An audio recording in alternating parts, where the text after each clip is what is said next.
So I want to ask you a question this morning. Do not answer it out loud. Do not answer it to the person next to you.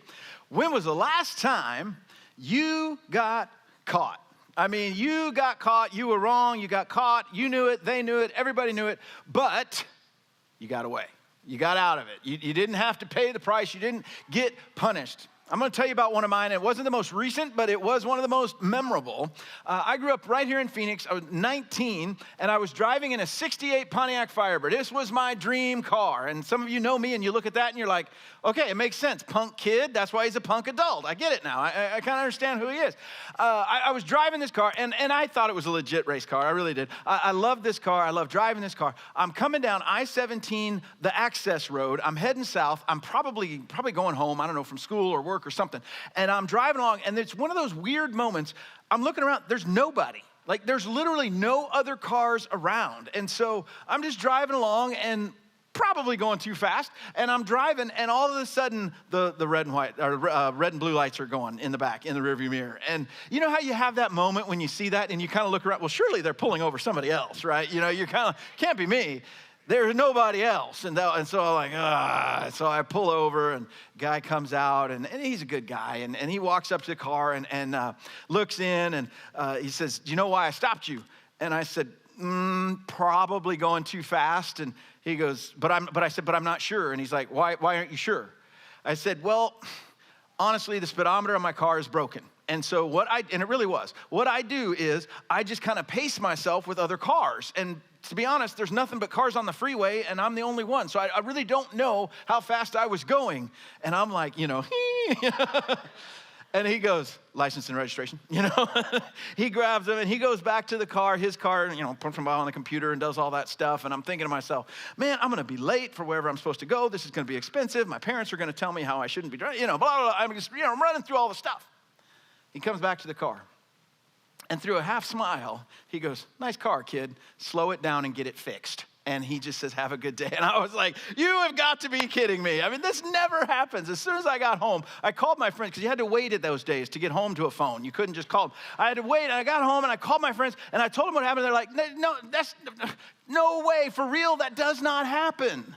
Because it doesn't very often. When you're wrong, you know you're wrong. You get caught being wrong, and they let you go. It's called mercy.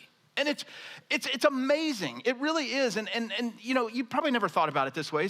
But do you know what mercy does when you get it? It kind of releases this wave of emotions within you. I mean, a few different things happen. First thing that happens is you're just glad that you didn't get punished, right? So you just got a lot of gratitude in your heart already, because you know you were caught. You know you could have to pay the price, and you didn't. And so you feel this swell of gratitude. And then, again, most people, you kind of feel like, okay, I'm going to try harder. I'm going to make sure I don't make the same mistake. I'm going to do better. I don't want to fail like that again. I want to do better. And beyond that, you're kind of appreciative of the person that let you off, right? You're kind of like, hey, really appreciate you. I'm a little more fond of you. I think you're a better person than maybe I thought you were. I mean, you could have, and you didn't. And I really appreciate that. And on top of all of those other things, you tend to have a little more compassion for other people that do the same thing, right? If other people mess up like you did, if other people break the rules or break the law or whatever else the way you did, you tend to be a little bit more compassionate, because you're like, well, I did the same thing. I got away with it, but I did the same thing. And so I can't really judge them as hard, and that's what mercy does. It changes how we feel about the person that gives it to us. It changes how we see our future. It changes the way we see other people. Mercy has a huge, huge impact on us. The opposite of mercy, though, is punishment. And we're all aware with punishment. We all remember, whether it was a little kid or yesterday or whatever, we've all experienced punishment, because we've all done things wrong. And while we don't want to admit it in the moment, and usually, once we get clear of all the emotions and stuff, it's like, I did do something wrong, and I had to pay the price for that. And most of us can kind of get there. We understand how that works. But let me give you an example of something that was not mercy, that was punishment. It's happened in China, and it's happened in the last couple of years. They had a problem where people are driving with their high beam headlights on all the time, especially on lonely stretches of roads or once they get out on the freeway or the highway or whatever. And so they told people to stop. They passed a law to stop, and people kept doing it. And so they set up these checkpoints, these stations, where if you did not switch off your high beams, you would get pulled over. And they would fine them 300 yuan, which I don't know what that is. It was about $50. I looked it up. So they fined them about $50. But that was not the end of it. They were then forced to sit in a chair and stare at high beam headlights for 60 seconds. Like, you just had to stare. I don't know how they made you keep your eyes open, but maybe they'd start the clock over again if you close your eyes. But you had to stare into high beam headlights for 60 seconds. That is not mercy, okay? That is punishment. And we get it, right? We get mercy. We get punishment. We understand how those things work. We've experienced them both. Maybe you've been on the other end of it and you've given mercy and you've also had to give out punishment. But we've all been familiar with these terms. And so how do you decide? How do you decide? When it comes to mercy, when it comes to punishment, when you're the one that's in that role, how do you choose? And here's my theory. That's all it is. But you're probably better than this. But I think where a lot of people land is this. If somebody does something wrong and it hurts me or it hurts the people I love, punishment's probably best, If somebody does something wrong and it does not hurt me and it does not hurt the people I love, well, then mercy's okay, right? That tends to be how we are. If it impacts me, we tend to want a little more punishment. If it doesn't impact me, we tend to be a little more merciful. Have you ever wondered how God decides? How does God decide if there's going to be mercy or if there's going to be punishment? What is kind of going through his head? How does he land there? And that's really, in one small part, what this whole series has been about. What we've been talking about for these last several weeks is, what is he like? What is God really like? Not what everybody says, not what I've read about in books, not what the TV show does, not what the celebrities say, not what your parents said, not what maybe you were a little kid, you went to church and you kind of got some ideas. We get ideas from all over the place about what God is like. But what is he really like? Especially when it comes to this idea of mercy and punishment. And I got to tell you, as if you actually look and see what God says about himself, not what everybody else says, and that makes so much sense, doesn't it? If you want to know what someone's like, how do you get to know them? You can spy on them and you can read stuff about them or whatever else, but the best way is to talk to them and to be around them. And it doesn't take very long. You begin to know what they're like. So if you really want to know what God is like, you talk to him and you hang around with him and you kind of follow him around and you begin to see what he's like. And what you're going to find when it comes to this idea of mercy, and we're going to see it in two different places, but especially in the way it is expressed in the life of Jesus. When it comes to this idea of mercy, what you're going to find is it is so overwhelming. It is so stunning that you're going to be like my friends that go, for real? That's what he's like? I did not know that. I did not expect that. That was nowhere on my radar. Because we all have ideas about what God is like. But when we listen to what God says, and even maybe more importantly, pay attention to what God does, it gives us this incredible picture. Because, again, a lot of the times we think mercy kind of works like a scale. Right? You put some bad stuff over here, some good stuff over here, and God is merciful as long as that scale doesn't get too far out of whack, right? That if I can kind of keep it balanced, it doesn't have to be perfect, but if I can kind of keep it balanced, then God will be pretty merciful. He'll hold off a little bit because, he's a good guy and he doesn't want to be that guy, right? He'll kind of hold off. And what you find out is when it comes to mercy, you can't exhaust it. There's always more. It's not measured. It's not held back. When it comes to God's mercy and how he sees you, there is always more available. There is always more to come. That's what it looks like when you talk about God and mercy. And so if you want to follow along with this and look at one of the two stories we're going to start with is in Exodus chapter 34. So if you've got a Bible or you want to follow along in the app, that's the place to go. Now, you may know the story of Moses. Even if you're not a regular church person, you maybe have heard of Moses and know his name. But let me kind of get you up to speed as far as what's happening right here at this passage we're going to look at. Moses was given this incredible job by God. He said, I want you to lead all of these people out of slavery. They were slaves in the nation of Egypt. And I want you to lead them out. I want you to establish them as my special people, a whole new country, a whole different thing. And then I want you to occupy a brand new area, a brand new set of land, because you are going to become the country of Israel. And I want you, Moses, to lead through that whole process. Now, that is a lot. I mean, if you think about your job and what you're busy and you're responsible for, Moses had a lot on his shoulders. I mean, this was a heavy kind of thing. And Moses said, okay, if that's what you want, God, I'll do it. I'll do my best. I'll try. But this is hard work. This is a hard thing to do. And in the middle of all of that, Moses told God, he said, God, I'll do what you're asking me to do. I'll give you my best, but I'd like to know you. I mean, if we're going to go through this together, if we're going to have to figure all of this out, if this is going to be as hard as it looks like it's going to be, I need to know you. I need to know who you are, because that'll help me trust you. That'll help me follow you. Would you show me, God, who you are? And God says yes. And that's where we look at Exodus chapter 34, verse 5. God says, yes, I'll tell you exactly who I am, Moses. In verse 5, it says, then the Lord came down in the cloud and stood there in front of the Lord came down in the cloud and stood there with him being Moses, and proclaimed his name, the Lord.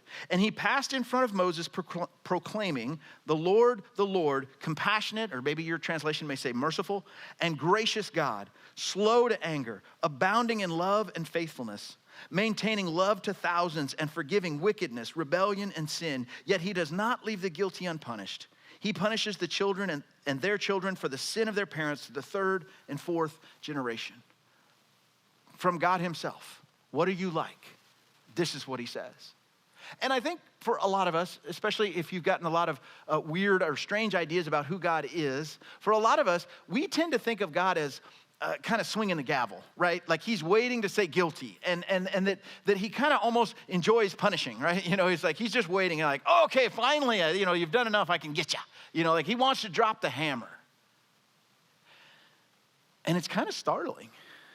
It kind of stops you in your tracks, because we think the bent of God's heart is punishment. But what God says about himself is the bent of God's heart is mercy. That he would rather show mercy than punish. That's the direction he leans in, that's the place he moves towards, is mercy. I mean, he describes himself as merciful and gracious. Now, if you were with us a few weeks ago, we started this series, and we started by looking at what Jesus said about himself. Because in Matthew 11, the only place Jesus tells us what his heart is like in the whole Bible, this is the only place Jesus talks about his own heart. And it says, he said to those around him, he said that he was gentle and humble. So we have this description of Jesus who's saying, I am gentle and humble in heart. Then we have this description of God, the Lord, the Father, the one that seems to have his hand over everything forever and always. The Father, what is the description of him? Merciful and gracious. And a lot of times, we tend to think that the description of God, he didn't say the Lord, angry and punishing, right? He didn't say the Lord, frustrated and angry, the Lord, waiting to drop the hammer. The Lord, merciful, gracious. And if we're left to our own, we think that mercy is the exception and judgment is the go-to, but it's not. And this is why it's so important. This is why we talk about this all the time. You need to know what God says. You need to experience God, not what everybody else says, not what everybody else thinks, not what people write about, not what people post on social media. Who is God and what is he like? The best way is for you to experience him yourself through what he says in the Bible and allow it to transform and reshape what you're thinking. Because here's the deal, and I'm gonna let you in on a little secret. A lot of people think the thing that separates them from God is their sins. And they do, don't get me wrong. But you know what separates a lot of people from God? The way they think about him. The bad assumptions that they're operating under. The lies that they believe about who he is. The fact that they just don't know. Because here's something incredible that happens. And we've talked about this again throughout this whole series. The more you get to know him, the more you want to go with him. The more you get to know who God is, the more you understand who Jesus is and what they're like, the more you want to go with them, the more you want to follow them. It draws you in. It's like a magnet. He doesn't push away. He's not repelling. He's drawing you in. But sometimes our failed thinking and our bad assumptions and believing things we were told by somebody else about God instead of simply experiencing God for ourselves almost literally blocks us off from him because we don't know him. Well, Jesus helps with that. And he makes it even more personal in John chapter 6. So if you're still in your Bible or still online there, we're going to move over to John chapter 6. In John chapter 6, there's a whole lot that's been happening. This is a kind of, not complicated, but a very busy description of some things that are happening. You see, Jesus had just fed a crowd of people. He had fed them food. He had been teaching them, and then he fed them. And a lot of people misunderstood that. A lot of people thought that Jesus then, okay, well, he's coming to take over, and so if he can feed us, I'm with him. Like, if I get free lunch every day, I'm on board with him, right? I'm just going to go around with him. I'll follow him. They misunderstood what he was doing. And so Jesus takes time to clear it up. Jesus takes some time to try to explain, you're misunderstanding who I am, and you're misunderstanding what I am about. And so in John chapter 6, Jesus takes a moment to kind of correct their thinking. And it happens in verse 35. John 6, verse 35, it says this way. Jesus declared, I am the bread of life. Whoever comes to me will never go hungry, and whoever believes in me will never be thirsty. But as I told you, you have seen me and you still do not believe. And in essence, this is what we're exactly talking about right here. They had seen Jesus, they had heard Jesus, but they still weren't getting it. And for some of us, that's the same boat we're in. We've heard about Jesus. We've seen people talk about Jesus, but we don't have that experience ourselves. And so he's going to clear it up. He's going to make sure we understand. Verse 37, all of those that the Father gives me will come to me. Don't miss this. Whoever comes to me, I will never drive away. Whoever comes to me, I will never drive away. Verse 38, for I have come down from heaven not to do my will, but to do the will of him who sent me. And this is the will of him who sent me, that I shall lose none of those that he's given me, but raise them up on the last day. For my Father's will is that everyone who looks to the Son and believes in him shall have eternal life, and I will raise them up on the last day. Jesus tells us, you want to know what I'm like? Don't miss it. I won't push anyone away. He says, if you're hungry for life, now they had been hungry for food, and he fed them. But he said, if you're hungry for life, if you're thirsty for life, I will satisfy that. I will fulfill that. If you've been looking for meaning, if you've been looking for purpose, if you're looking for power, if you're looking for those kind of things in your life, I can fulfill that. Now I got to tell you, it doesn't come from the way a lot of the times we want it to come. We want to stay safe and scroll our phones and stream our shows and have life. It doesn't work. It doesn't work. Jesus says, no, you've got to come and follow me. It's not about being a good person. It's not about having good morals. It's not about being a good citizen or raising responsible kids. It's not about going to church sometimes or having an acquaintance with Jesus. None of those things are bad, but none of those things are real life. Real life only comes with a dedicated commitment to know, love, and follow Jesus. That I've trusted him with my past, I am trusting him with my present, and I am counting on him for my future. My life is defined by the fact that I follow Jesus. That's it. That's where life comes from. Everything else will fall short. That's why he says, are you hungry? Are you thirsty? You've tried all the other stuff. You've been to all the other places. You've looked for satisfaction. You've looked for comfort. You've looked for acceptance. You've looked for love in all those places and all those other things. And you've realized you're still hungry and you're still thirsty. Come to me. Come to me. I will satisfy it. But something happens in the process. Something that is uncomfortable. Because when we really begin to see who Jesus is and we see his heart, we're kind of struck by something. It's awkward. It's the truth, but we don't really like it. Because here's the thing, Jesus said you'll know the truth and the truth will set you free, and it does, it absolutely does. But you know what else happens? The truth will not set you free until the truth is done with you, right? And so what happens is when we see Jesus' heart, over time, within a few moments, if we're willing to look long enough, we realize something. He's different. Put it in really, really basic terms. He's good. I'm not. And I'm not here to make you feel bad about yourself. I'm not going to try to beat you up or anything like that. We just know this, right? We know there is stuff inside of us that is broken. right? There's things we've said, there's things we've done, there's grudges we hold, there's times we should have forgiven, there's things we should have said and we didn't say anything, there's times we've let people hurt and suffer. There's all kinds of things in us that have gone wrong, that are haywire, that are unplugged and not the way they're supposed to be. We know that. Nobody would deny that. And the more we look at Jesus, the more we see what goodness looks like, the more we see what mercy looks like, it starts to create this space. And if we're willing to look long enough, we'll have the same experience that so many people have had over the years. And one of the stories in the Bible is about a man named Isaiah. He was famous. He was well known. He was known as a prophet. He spoke for God to the people. And he recounts this experience that he has with Jesus when he finally sees who God is. And you know what his response is? I and my people are ruined and stained. Peter, one of Jesus' closest followers, the guy that was there from the beginning, has an encounter with Jesus. And as he's sitting there and he sees Jesus at work and he sees Jesus' heart, he falls to his knees and he says, go away from me. I'm a sinful man. He finally saw who Jesus was and he knew who he was and he realized there's a gap. It's a big gap. You're good. I'm not. Go away from me. Paul, who wrote more than half the New Testament, who planted churches all over the Mediterranean, helped the gospel move to the West. Part of the reason that you're a Christian is because of some of the work that Paul did. He has an encounter on a road to Damascus. He's just traveling. He's on his way. And he stopped dead in his tracks and blinded with a light. And in my mind, he's reeling back. And the only thing he can get out is, who are you, Lord? I know who I am. I know what I've been. I know what I've done. I know where things are. Who are you?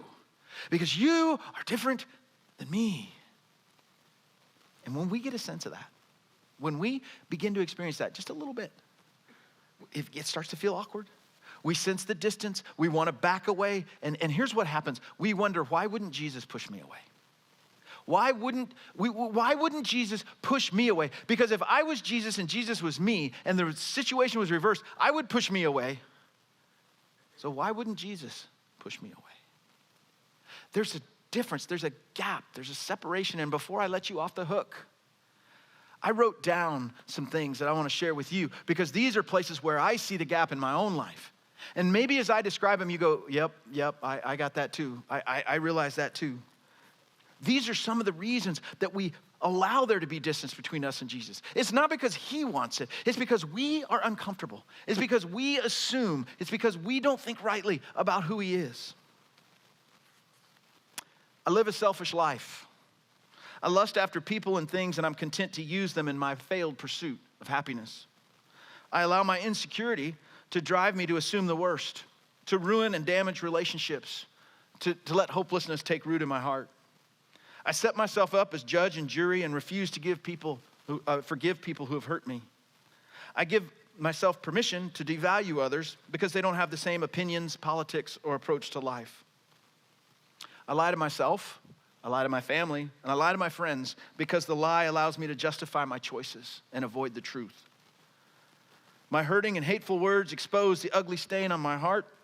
I criticize and compare and compete to make myself feel better, trying to prove that I'm better than someone else. I choose distraction, busyness, and entertainment over walking with Jesus. That's me. Do any of those apply to you? You start to feel the distance. You start to understand the truth. He's over here. I'm way over there. That's why we tend to think this mercy thing can't be real. Can't hold on. It's not really true. I mean, we need to get to know Jesus, and believe me, this is another reason why you need to know him, because the Bible tells us he is rich in mercy. Rich in mercy. And the way this is described in Ephesians, it's not rich like stacks of cash. It's rich like you can never exhaust it. You can never run it out. See, we tend to think that sooner or later, Jesus is going to get tired of me. Sooner or later, Jesus is going to hammer me because of who I am and who he is. And there is such a gap. And the reason we think that is because that's the way it works in every other relationship, right? I mean, it is. You got a good friend. I mean, you betray them enough times, right? They're out. They're done. I'm not going to do this anymore. If you're in a family, even a loving family, even a supportive family, if you keep abusing the relationship, sooner or later, at the very least, the walls will go up. If they don't completely push you out, they will at least put up walls. You may be in a fantastic relationship, a marriage or a boyfriend or girlfriend or whatever, and you feel so committed and so connected, but you know at the bottom of your heart that there is a line that if you crossed it, it would ruin the relationship. And so what we do is we take the way things work with people and we assume that's the way they work with Jesus. And his response is, rich in mercy. Rich in mercy. I will never, ever cast out anyone who comes to me. And we struggle with that. We can't conceive of that. But that's why he's God. That's why he's different. That's why you need to get to know him. He will never, ever cast out anyone who turns to him. And maybe you're a follower of Jesus and you've been at it for a while.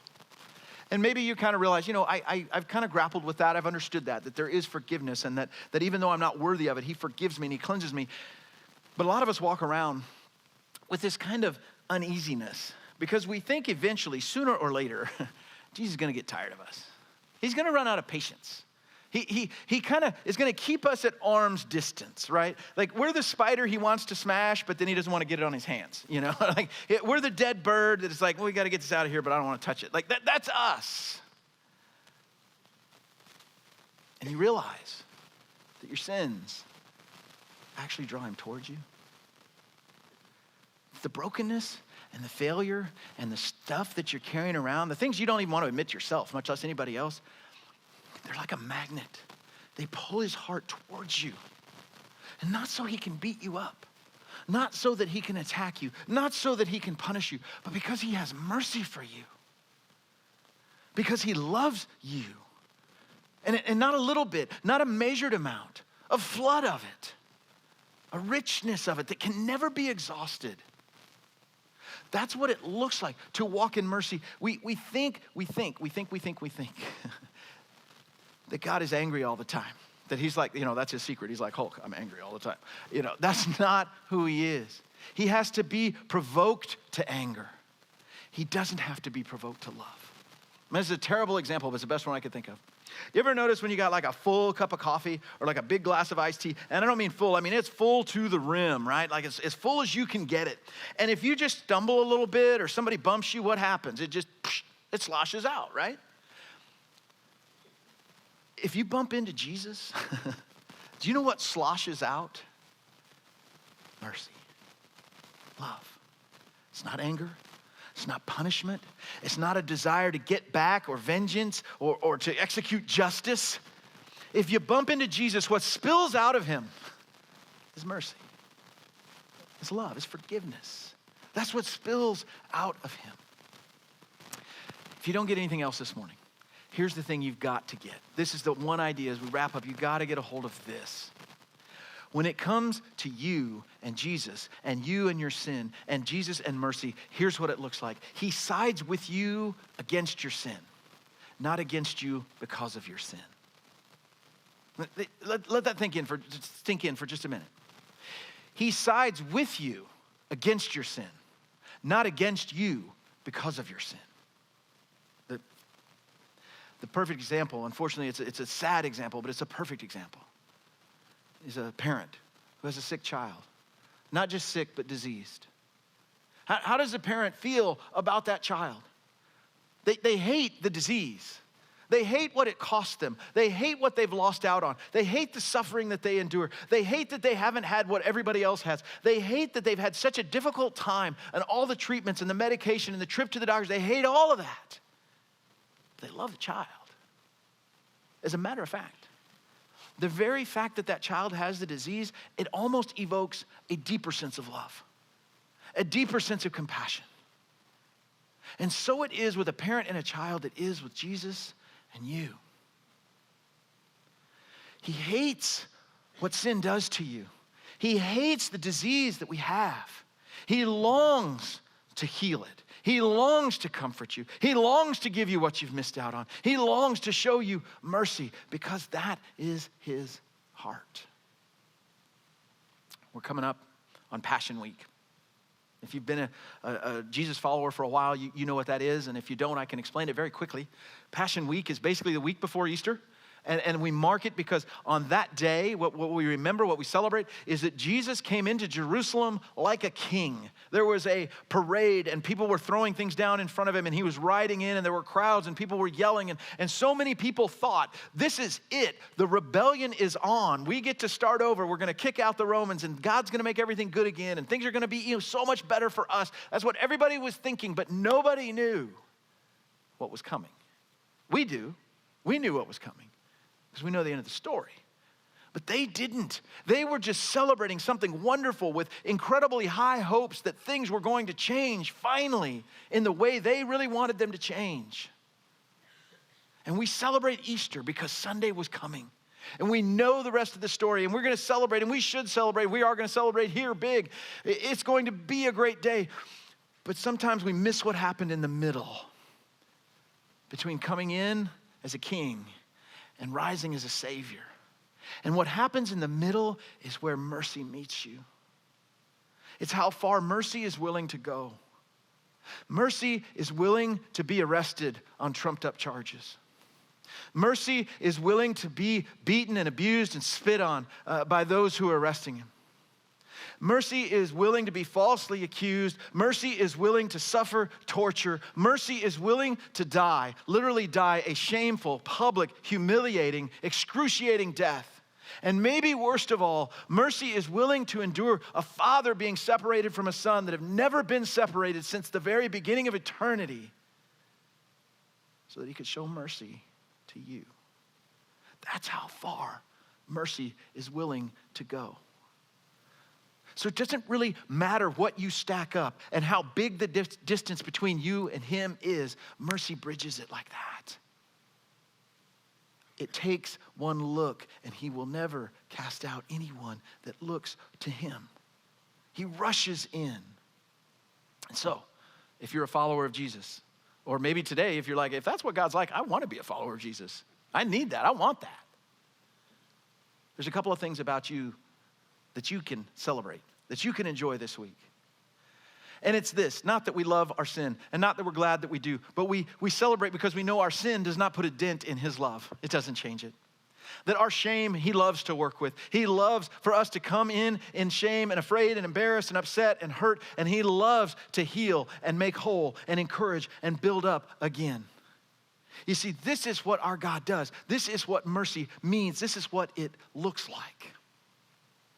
All of us one day will stand before God. And for a lot of us, we have things that run through our minds, right? Hopefully you have some good things, some good memories, some things you're thankful for, things you're excited about, times and places where you really saw God move and incredible things happen. But we also all have a kind of a list, right? Where I hope he doesn't bring that up, I hope we don't talk about that one. I hope he kind of forgot about, when I was younger, whatever. You know what I think is going to happen? Well, all those things are true. I think where we're going to find ourselves having the most regret, if you will, is that no matter how much we believed he loved us, no matter how much mercy we believe he showed us, it's going to look like a drop compared to how great his love really is, how extensive his mercy just flooded out. And we so vastly underestimate it. And if we're going to have a sense of embarrassment or shame or realizing our mistake, it's going to be that we thought too little of his love, not that we thought too much of our sin. Would you pray with me?